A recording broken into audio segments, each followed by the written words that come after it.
We all go a little mad sometimes. We get you.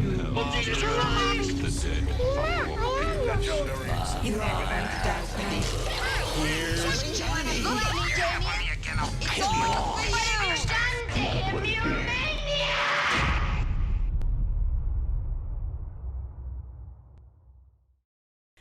Hello everybody and welcome to the Horror Hour. My name is Yousef and I'm going to be your guest host for today. And this is a very exciting episode because I was lucky enough to sit down with writer-director Camille Griffin to talk about her feature directorial debut, Silent Night, which is going to be in theaters and streaming on AMC Plus on December 3rd. This movie has an amazing cast. It stars Kiera Knightley and Matthew Goode, Roman Griffin Davis, Annabelle Wallace, Lily Rose Depp, Sophie Durasu, Kirby Howell-Baptiste, Lucy Punch, Rufus Jones, and Trudy Styler. And I don't want to spoil the movie by telling you what it's about because I think you should try to go in knowing absolutely nothing, knowing as little as possible. But let's just say it's a Christmas movie where a group of friends, played by all those amazing actors that I just named, get together to celebrate the holiday as if it's their last time. It is a phenomenal film. It premiered this year at the Toronto International Film Festival, where I got to see it. And when I tell you that the room applauded and laughed their asses off, I am not exaggerating. I think what everybody loves so much about the film and what I love so much about the film particularly is its script. I think it was one of the best written films that I saw at the festival easily this year. And it was a very refreshing film. You know, not just the festival, but I feel like a lot of movies now are kind of very serious and, you know, very and long. And it was very, very nice to just kind of have this movie that you can turn on and just laugh and laugh and laugh. And it's a dark comedy, which I like. So it's a lot of not heavy subjects, but it's a lot of important subjects that we should be talking about. And it is an apocalyptic film, but done hilariously and done very cleverly. And one of the things that's done so well is, again, the amount of twists. Like M. Night Shyamalan could never, will never achieve what Camille Griffin has achieved. I remember watching it the first time and just being like, oh my god, as things started to happen. And then I rewatched it again to prepare for the interview. And you would think that some of the lines would be lost or the magic would be thrown away, but you're watching it again in amazement of like, oh my god, they were setting this up then and this and lines.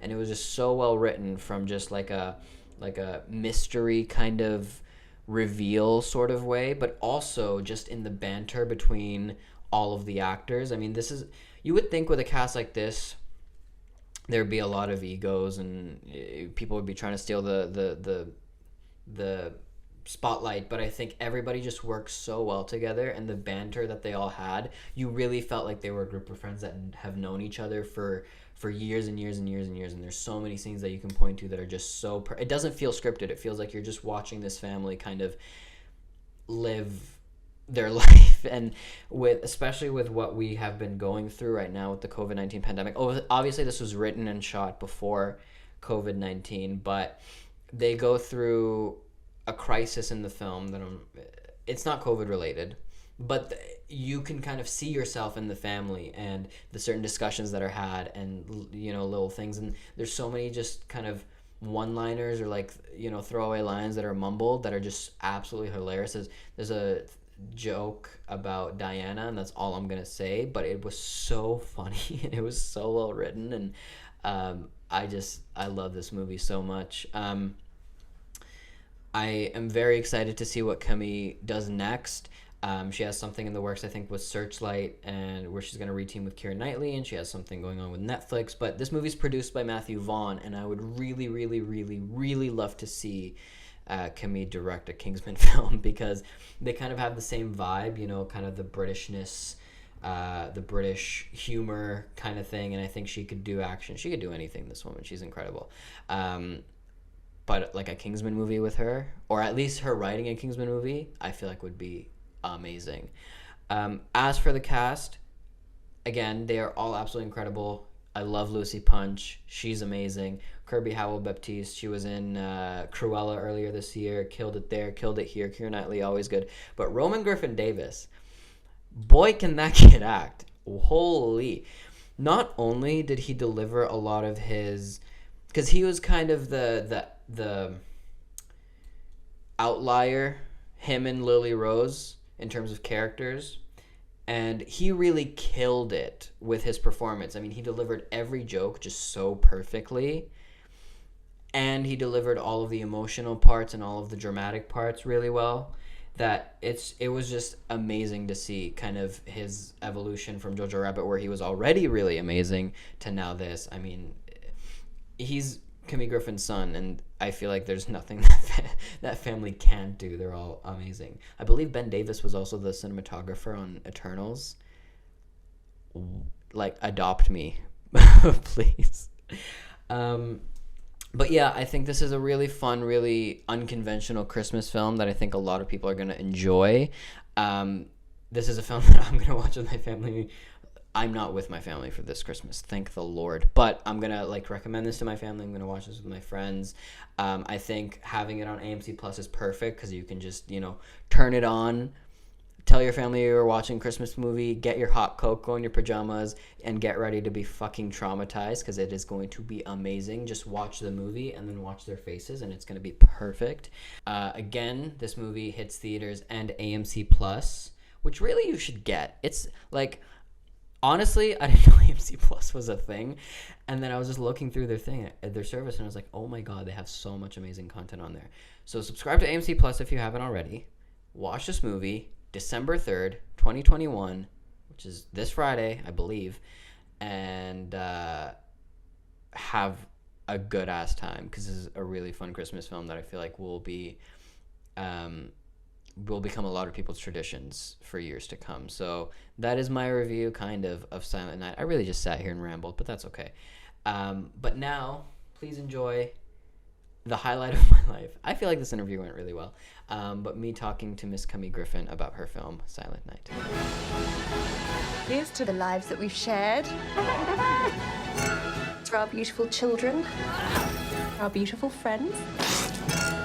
May we rest in peace. So, first of all, congratulations on the film. Thank you. It was absolutely incredible. I got to see it at Tiff, which I was very grateful for. And this is your feature debut. What was kind of the experience like having your film premiere at Tiff? And you jokingly said, or I don't know if it was a joke, but you said that we laughed at all the right points. So, oh my God, you were amazing. We had our UK premiere the other day and they were good. But literally, it was like at Toronto, it was like, when you see those talk show hosts and they hold up the card and they go laugh, clap, sneeze,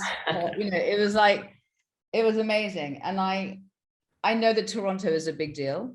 Mm-hmm. And I really admire Cameron, and I really admire what they do for filmmakers. And I also admired their courage. So it was life-changing for us and for the film to get into Toronto. And also it'd been my first experience with Roman. I think Jojo was our first, it's not mine, it wasn't my film, it was his film. It was Tiger's film. It'd been our first public screening was for Jojo Rabbit was in Toronto. So it meant a lot to me to go back there. Yeah. And for Roman too, sadly he couldn't come because in those days the UK weren't vaccinating the kids yet, but yeah. So it was very special. Amazing. Yeah. And I think what people like so much about it was the distinct tone that the film has. It's like the perfect amount of traumatizing and hilarious. Like I was laughing. I rewatched the movie yesterday and I was laughing and crying all throughout it. How did you manage to achieve that kind of tone? Like, was it really challenging or was it just a breeze for you? It was a breeze. Yeah. I think I had lots of other challenges, and I don't want to say I didn't. It was interesting because for years I tried to make films and I couldn't get funded in the UK, and I think a lot of the reasons were that the finances in the UK were frightened that I couldn't achieve the ambition or the tone. They were like, it's tonally very complex. And when I hear this comment, it's like tonally very complex, I'm like, what a daft thing. I mean, maybe it is, but for me it wasn't, because that's how I see the world. I see the world as very, very painful, very, very funny, very, very loving, very, very cruel. Yeah. Really, I didn't find the tone difficult. There were other things that were challenges in making the film, but that wasn't one of them. Okay. So, What are some of the challenges in making the film?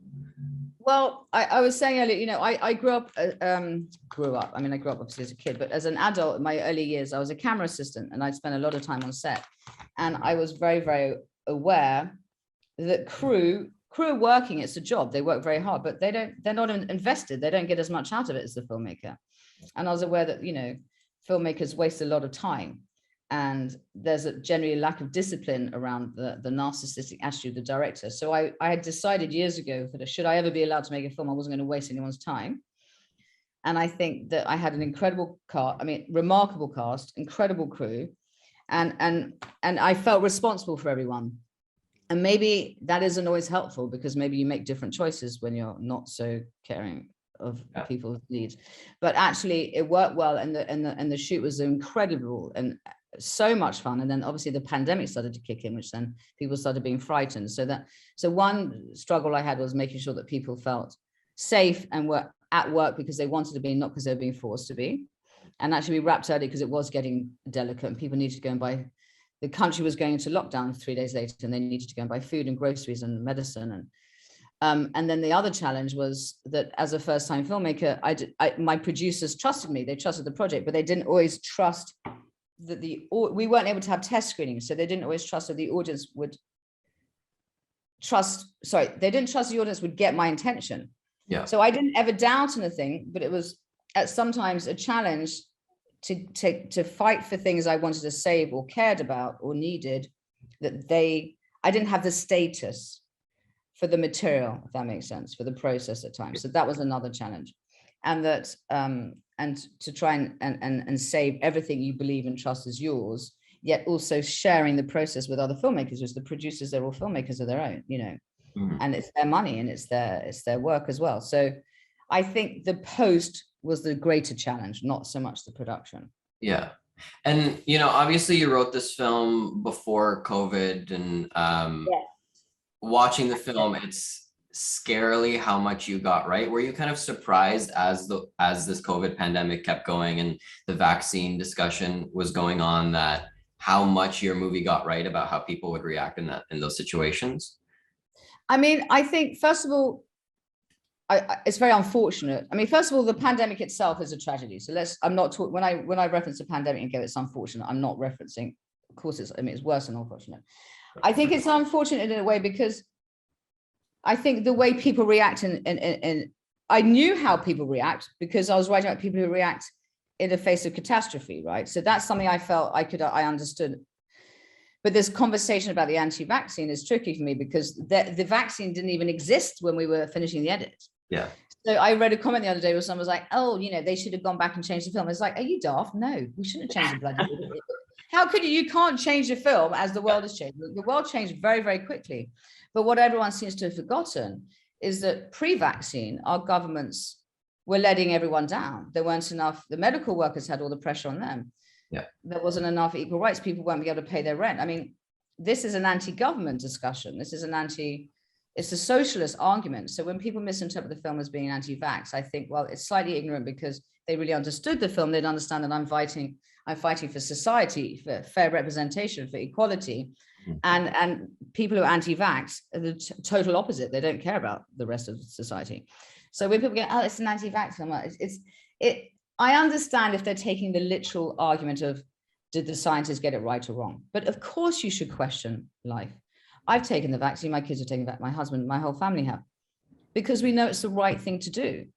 Yeah. But of course I had to make sure that when my children were injected with something that I knew they'd be safe. So the argument I'm saying is, let's think about what we do and let's think about the consequence of society. So taking the vaccine is a life-saving pill. The boy is arguing a suicide pill.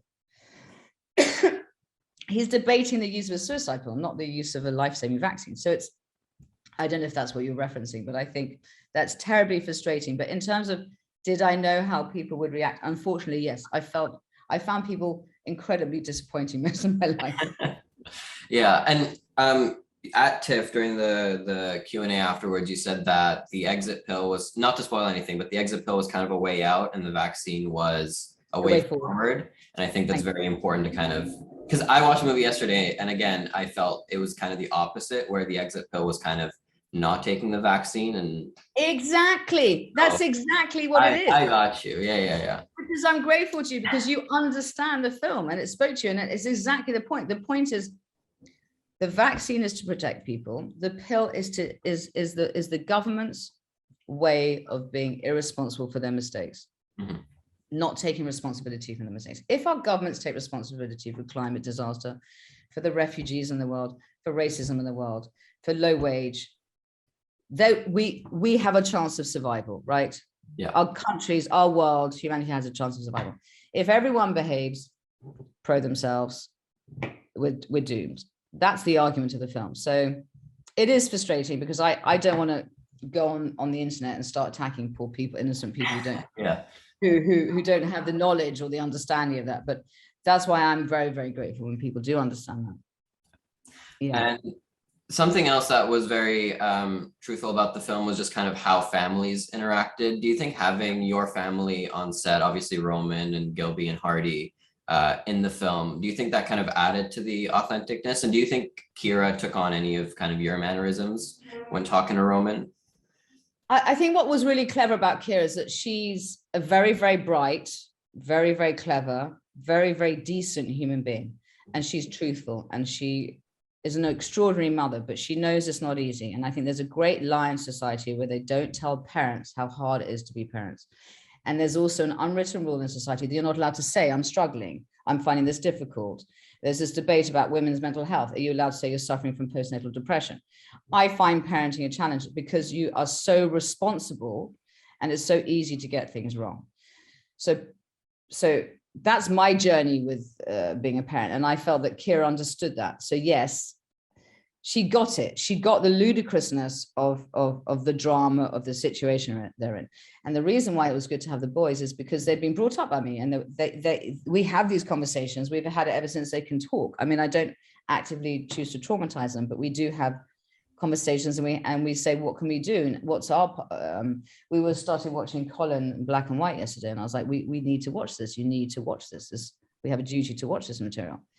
It's good material, but I was like, you need to know, this isn't your life. You need to understand. And I'm 47, but I'm becoming more responsible as I get older. So if I can teach them something I didn't have at their age, which is, we have to be responsible for knowledge, because you don't learn it at school. They don't get, as you know, that whole other critical race theory argument. You're not taught it at school. Yeah. So you're taught right and wrong, but some people aren't taught right and wrong.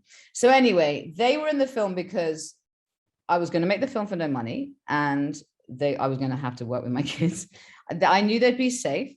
Yeah. I knew they'd be safe. There was a lot of cast, a lot of crew. There was a very tight schedule, and I didn't want someone else's child to feel traumatized or sensitive to the environment or the material. And I knew that they'd be safe. So that was really the choice. It wasn't so much about, I'm going to give my kids a job because I can. Yeah. It was like, what's the best thing for the film? What's the best thing for the child? And can my children cope? Yeah. And I mean, they killed it. They, like, Roman's performance in the film was absolutely incredible. My last question is, you mentioned that you started out in the industry as a camera assistant. Yes. And now you're obviously, you have this feature debut. It premiered at Tiff. We're talking about it. You have an incredible cast. What kind of advice would you give to someone who wants to be where you are right now and make their first film? Well, I really hope it doesn't take them as long as it took me. And it took me this long, not because I wasn't trying. I mean, I didn't just pop out of nowhere and go, oh, my son's famous, I'm going to make a movie. I've been trying for many, many years. So I left film school and I became a camera assistant. So I had experience on set. I would say, if you can, and I didn't know anyone, I didn't have family in the film industry. So I just wrote and bothered people, and I hassled and I kept hasslling, and I found a way to become a trainee, made tea, just make tea. Just, if you're ever on someone's set, you don't know what to do, tidy up cables and make tea, or bring water. So I think you have to try and get as much on-set experience as you could. And then when I wasn't on set working, I trained. I did writing programs, I did development programs, and they're not expensive, and you can try and get government funding to support. But I really, whenever I wasn't working or whether I couldn't get funding I would go, okay, train some more, just keep training. If I can't get funding, just keep training. So I just went on endless training courses, development workshops. I kept writing. I just didn't stop trying, because my other thing is, I think when you do finally get the opportunity to make a film, You want to show everyone that you can do your job properly. And so don't rush. I'm not saying it should take everyone 25 years. It shouldn't. That's a dreadful long time. But make sure that whatever you do carries value. Even if you're sitting at home and re-editing people's films, that's free. You do that for free. Even if you're sitting at home and writing scripts that no one's ever going to read. And, you know, I was saying earlier, you know, I was making videos at my kids' school. I was making videos for the local prison. I was doing whatever I could to tell stories, no matter what it was for, what it was about. I would just do anything I could to keep my mind and body trained so that when I finally did get my break, I could be good at what I was doing. And I think I was good. I'm not saying that I was responsible in my schedule. I was responsible for my cast and crew, and I think I delivered good material. So work really hard and don't let anyone, when you get your opportunities, say you didn't deserve it. That's awesome. Well, thank you so much, Camille. And again, congratulations on the film. I really, really, really loved it. This was a pleasure. Thank you. Very, very nice to meet you. Thank you for supporting us. Right. And I can't wait for your next film as well. So okay, cool. Okay, great. All right. Take care.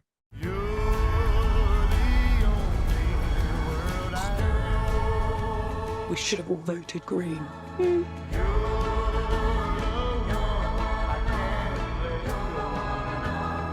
We just want to make sure that you understand that as your parents, we are not to blame. Clearly, it's not your fault either.